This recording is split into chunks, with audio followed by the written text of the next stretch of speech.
ప్రభువుని అంగీకరించిన వారందరూ కూడా పరిశుద్ధాత్మను పొందాలని చాలా ఆశిస్తారు. నిశ్చయముగా పరిశుద్ధాత్మను పొందాలి కూడా. పరిశుద్ధాత్మ పొందుట అనేది గొప్ప వరము. అంతేకాదు, ఇది వాగ్దానముతో కూడిన వరం. అయితే ఇట్టి వరం అంత సులభంగా వచ్చేస్తుందండి? దయచేసి మీరు ఆలోచించండి. పరిశుద్ధాత్మ అను ఈ యొక్క వరము ఎవరు పొందగలరు అంటే, అపోస్తులుడైన పేతురు తెలియచేస్తున్నాడు. ఏమనంటే, మీరు ముందుగా మారు మనస్సు పొందండి. మారు మనస్సు పొంది పాప క్షమాపణ నిమిత్తము యేసుక్రీస్తు నామములో బాప్తిస్మం పొందండి.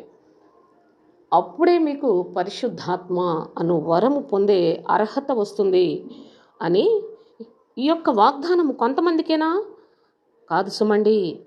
ఇది మీకును మీ పిల్లలకును దూరస్తులకు అందరికీ, అనగా ప్రభువైన మన దేవుడు తన యొద్దకు పిలిచిన వారికి అందరికీ చెందుతుంది. కాబట్టి వాగ్దానముతో కూడిన వరమును పొందుట దేవుని దృష్టికి అంగీకారమైనది. కానీ పద్ధతి ప్రకారముగా మారు మనసు లేకుండా దేవుని యొక్క పరిశుద్ధాత్మ మాకు వచ్చింది అని ఎవరైనా సరే చెప్పినట్లయితే అట్టి వారు పొందేది దురాత్మ మాత్రమే.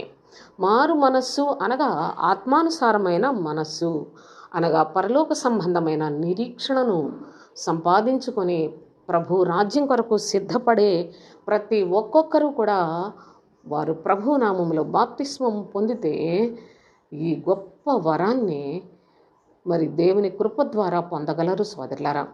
కనుక ఈ వాగ్దానముతో కూడిన వరము మనకే కాదు, మన పిల్లలకు దూరస్తులకు కూడా అనుగ్రహించబడుతుంది. కనుక నిశ్చయముగా ఈ యొక్క వరము మనము పొంది ప్రభు పరిశుద్ధ నామానికి మహిమకరముగా జీవించాలని తండ్రి యొక్క చిత్తము కనుక స్పష్టముగా లేఖనములు మనకు బోధిస్తూ ఉన్నాయి.